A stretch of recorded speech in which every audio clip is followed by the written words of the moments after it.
Lula à Malásia. Agora, neste momento, os dois países assinam acordos de cooperação. Depois, o presidente Lula e o primeiro-ministro fazem declaração à imprensa. Vamos, então, ao vivo agora a Kuala Lumpur acompanhar esta cerimônia.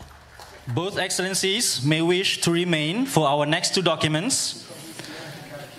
The Minister of Science, Technology and Innovation of Malaysia and the Minister of Science, Technology and Innovation of Brazil for the exchange of MOU between MDE, Instituto Nacional de Pesquisas Espaciais, NPE, and MIMOS on semiconductor.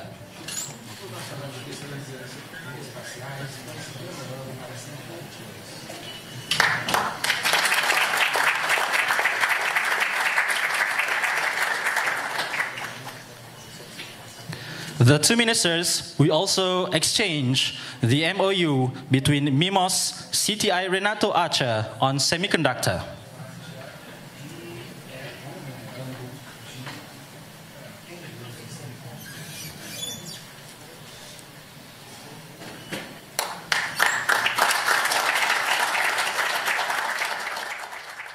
Estamos acompanhando ao vivo a cerimônia de assinatura de atos entre Brasil e Malásia durante a visita oficial do presidente Lula ao país do Sudeste Asiático.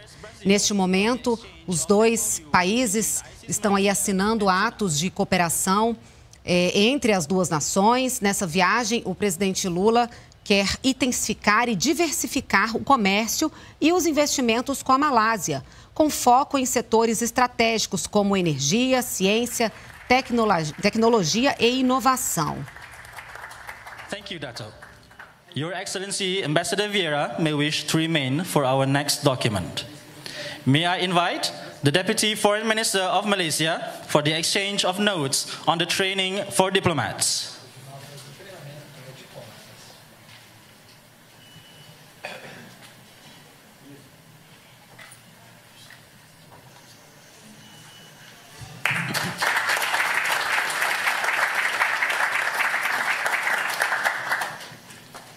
Thank you, Excellencies.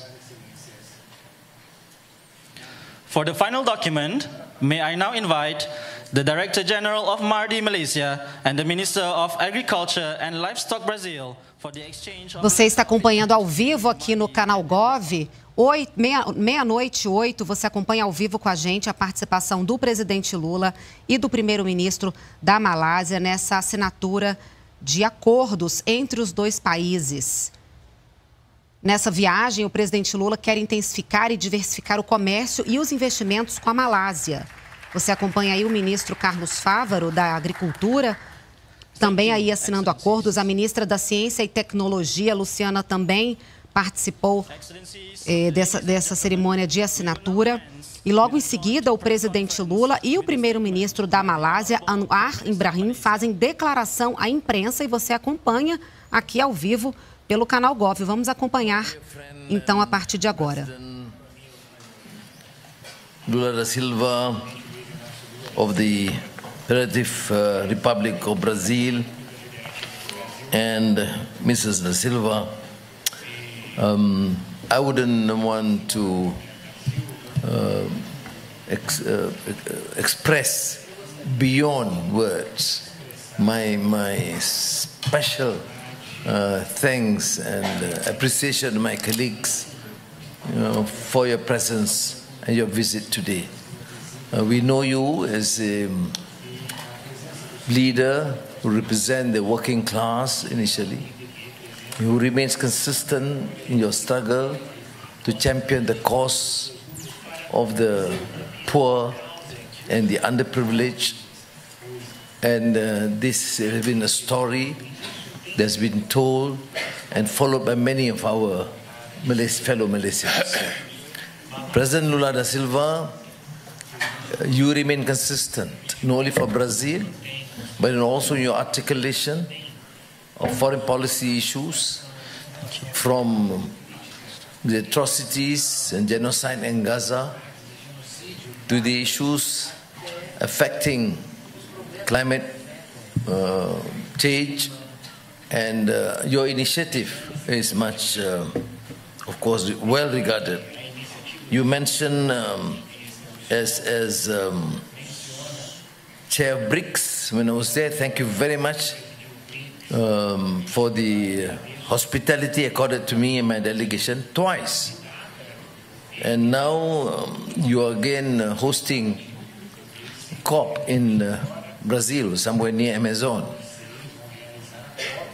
I wish I would there 30 years ago to be able to explore more of Amazon. Probably it's tough now, but that shows your single commitment to deal with issues not only affecting your people and the environment in Brazil, but to espouse policies that would save the world and the international community. So again, as I have said in our series of meetings in Rio and here in Malaysia, we admire your tenacity of purpose, your courage in standing for principles of justice, human dignity, and you are outstanding in one of the few countries, a prominent leader espousing these values, including, particularly, which is also close to the hearts of many Malaysians, the atrocities in Gaza. Now, our discussions have covered issues of trade and investments, of energy, and again, on behalf of Malaysia, thank you for your support, particularly to Petronas and Yunson, the private company, and also our determination to enhance these bilateral relations that covered a number of issues.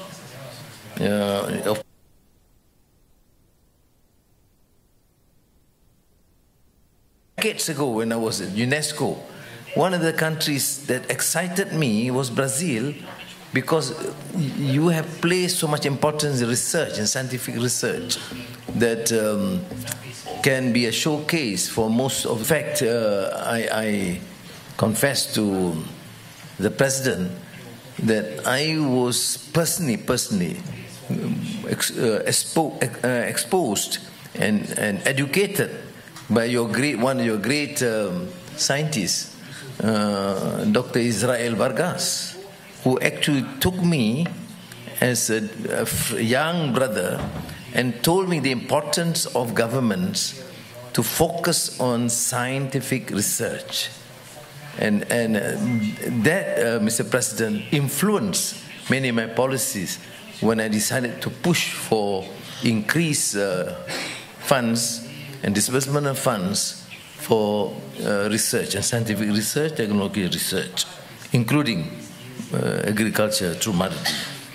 We will, of course, explore this in the fields of semiconductor, which we have some expertise to share with your expertise, and issue of food technology, which you have better, for example, experience and higher skills, which we can certainly share. We talk about the possibility of increased import of poultry products from Brazil, and education, culture. Of course, I've seen from the television how the vibrancy of Rio culture, which we can't compete. We tried our best to show some semblance of that, but the Rio culture, and it was just too exciting. I miss that because you make me work in Rio, no chance to have anything else to look at it. But anyway, congratulate you again for your the conferment of honorary degree of Doctor of Philosophy and International Development and the Global South by our premier national university this afternoon. But let me assure you in conclusion, my dear brother and friend, President Lula, that this is not a normal, ordinary diplomatic encounter. This is an encounter, engagement between friends who share a common conviction and ideals. And let us make sure that our two countries and two regions, Latin America, ASEAN, and Asia, will work together, and we become one of the key pillars in ensuring that bilateral relations extend beyond trade, investments, politics, and culture. Thank you. Thank you, the Honorable Prime Minister. May I now invite His Excellency, President of Brazil, to deliver his statement.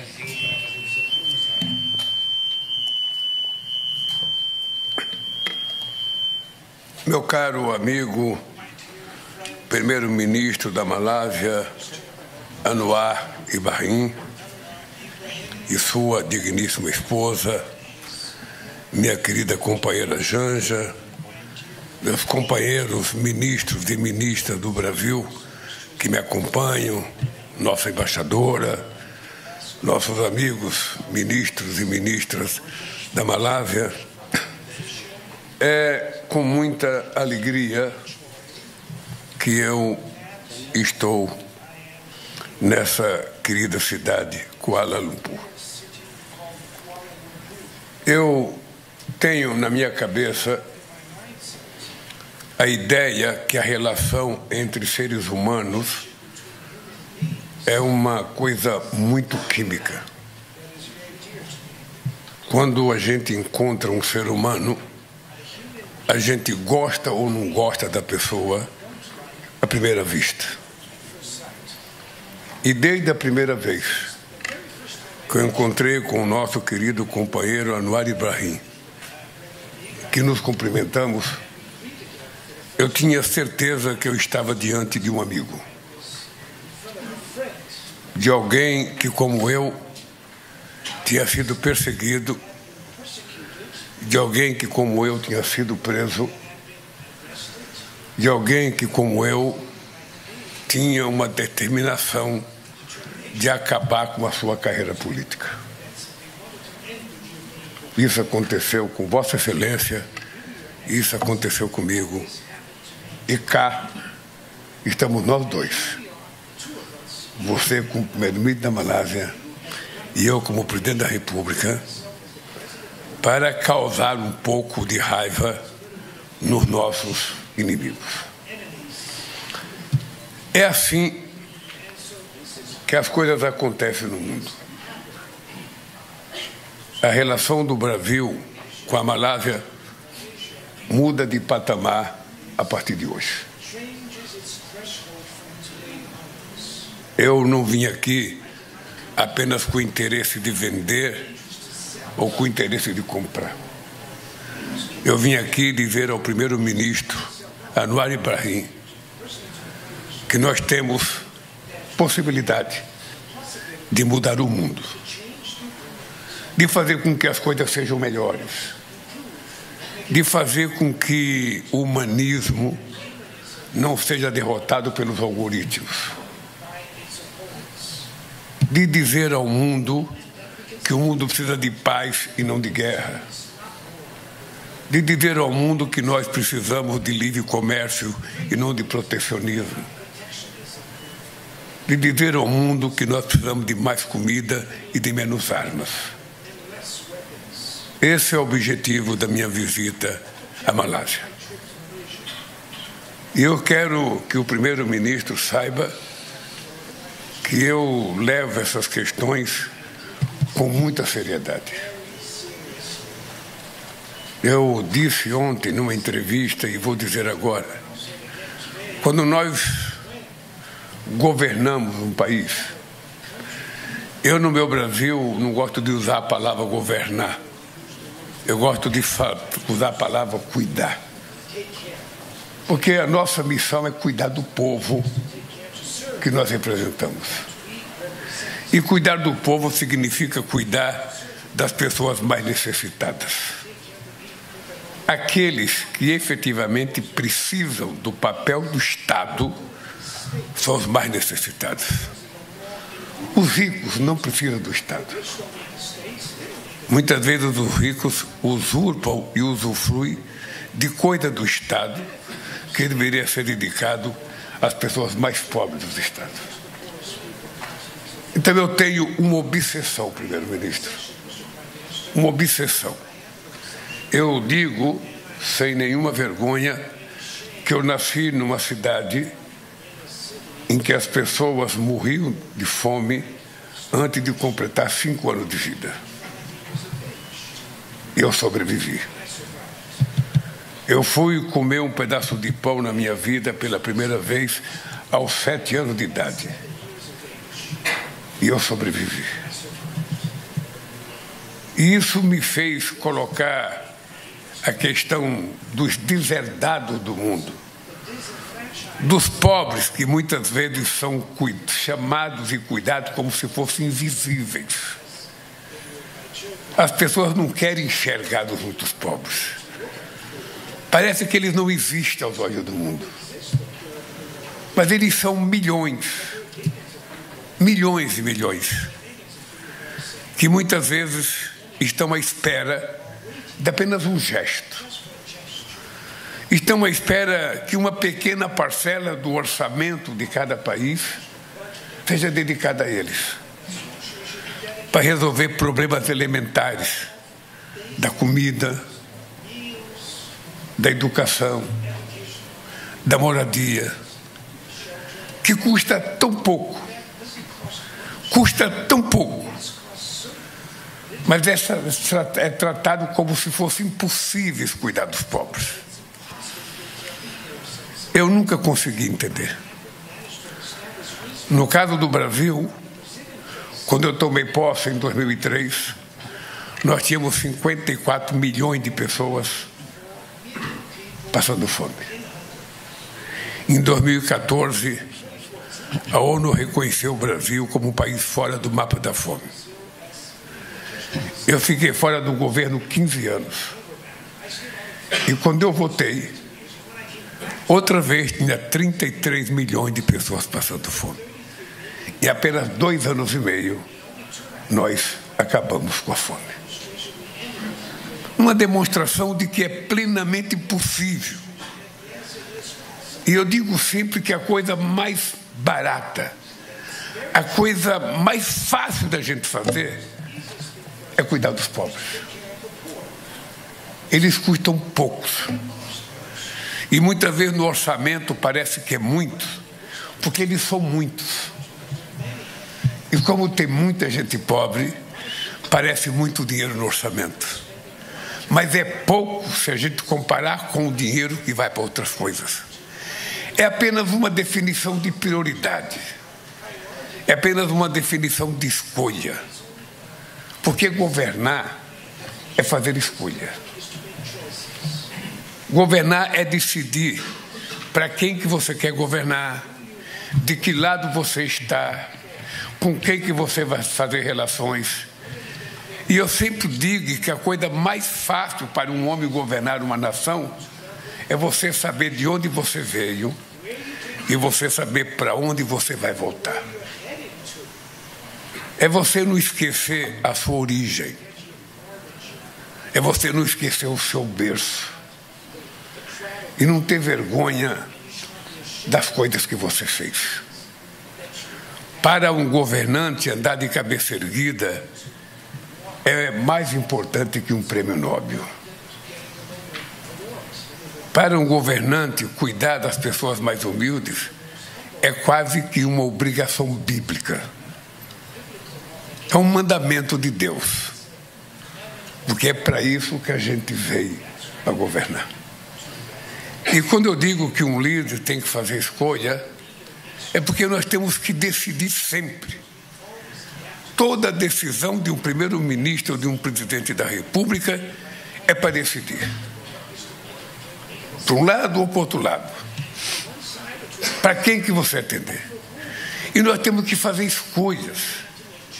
E uma das escolhas que a gente tem que fazer é se a gente quer ser um líder respeitado ou temido. O líder respeitado, ele pode ser amado pelo seu povo.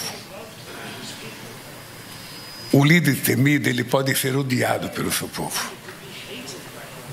Porque essa é a grande mensagem que as lideranças têm que passar para o mundo. Quem é que se conforma com a duração da guerra entre a Ucrânia e a Rússia? Quem é que pode se conformar com um genocídio impetrado na faixa de Gaza durante tanto tempo?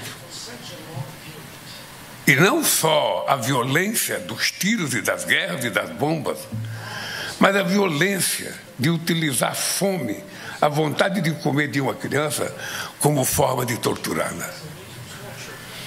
Quando nós aceitamos isso como normal, nós não estamos sendo seres humanos. Estamos sendo outra coisa.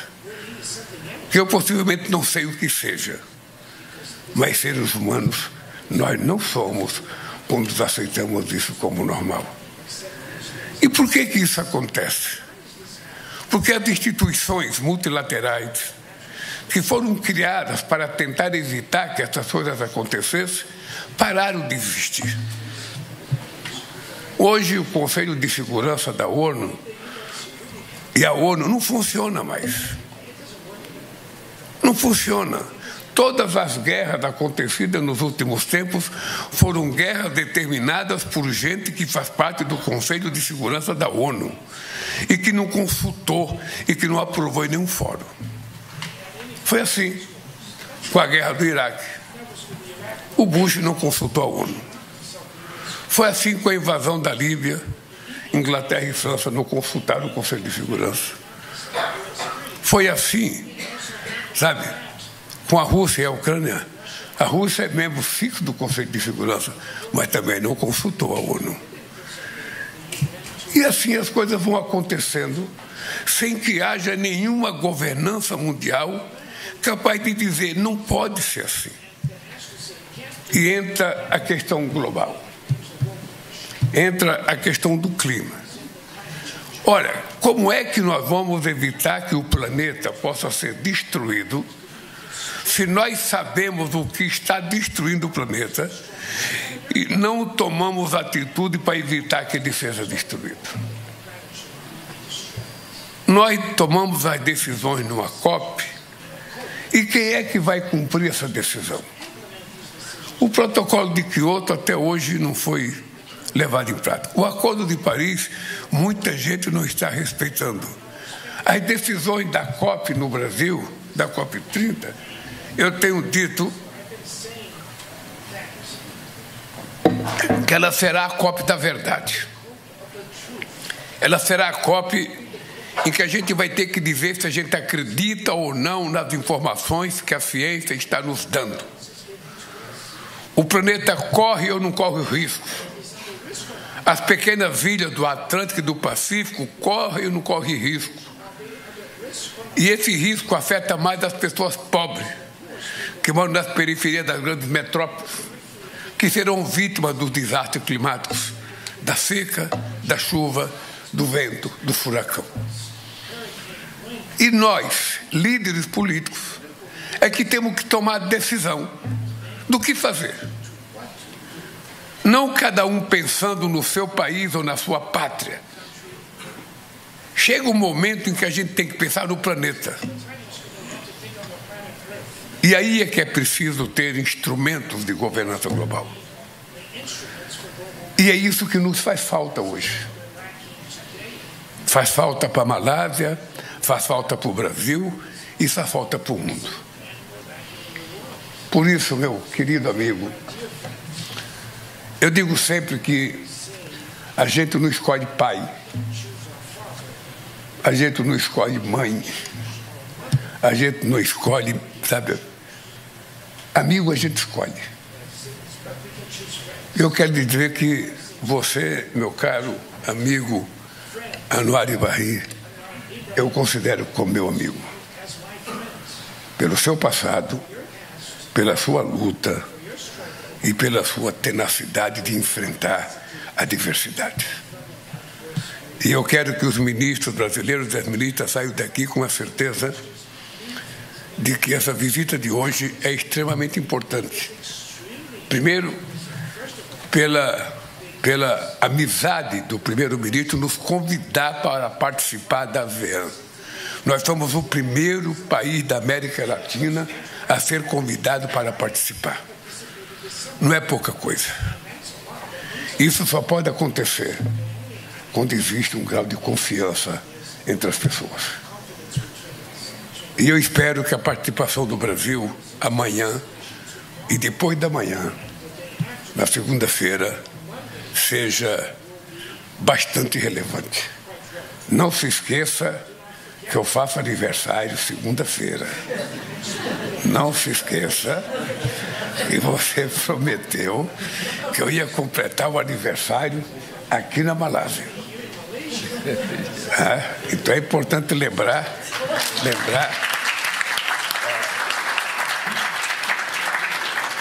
E eu queria terminar, eu nem li o meu discurso aqui, porque eu acho que a reunião foi tão importante entre os nossos ministros.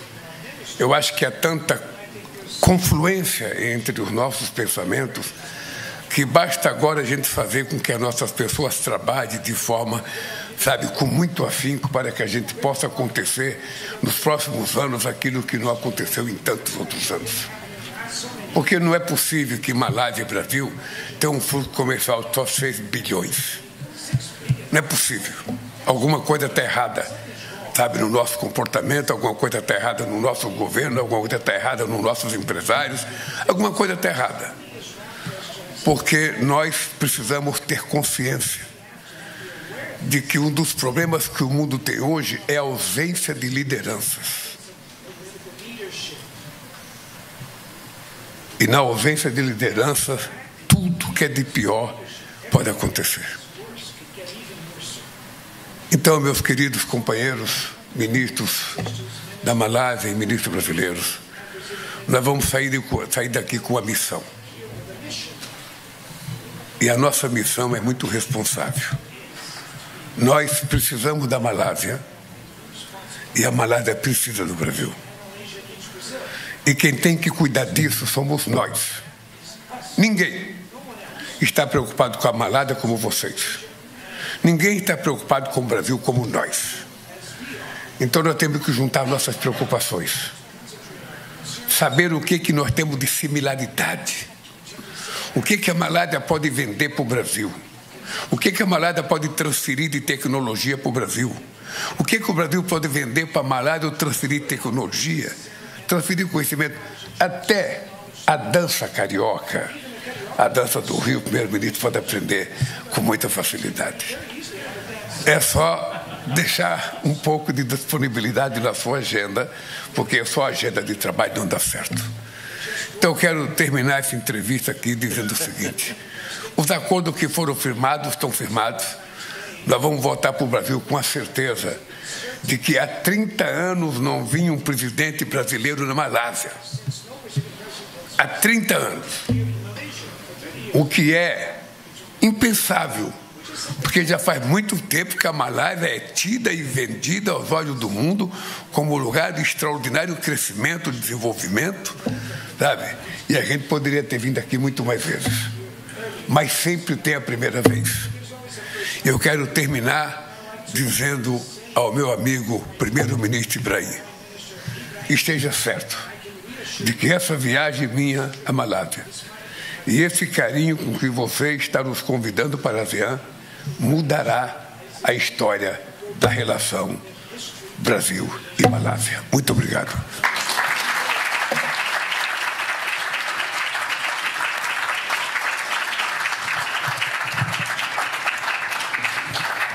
Thank you, Your Excellency. Excellencies, ladies and gentlemen, we have now concluded our joint press conference. É isso, nós acompanhamos ao vivo a declaração à imprensa do presidente Lula e do primeiro-ministro da Malásia, Anwar Ibrahim, em Kuala Lumpur, na Malásia. Antes dos discursos dos líderes, os dois países assinaram acordos de cooperação. Brasil e Malásia já têm uma parceria comercial consolidada. O comércio chegou a 5 bilhões e 800 milhões de dólares no ano passado. Na próxima agenda, ainda nesta madrugada, em Kuala Lumpur, o presidente Lula vai receber o título de doutor honoris causa pela Universidade Nacional da Malásia, em reconhecimento à trajetória política e à atuação em prol da inclusão social e da cooperação internacional. Ainda na Malásia, o presidente Lula vai se encontrar com empresários dos dois países e participar das cúpulas de líderes dos países do Sudeste e do Leste Asiático. E aqui no Canal Gov você acompanha toda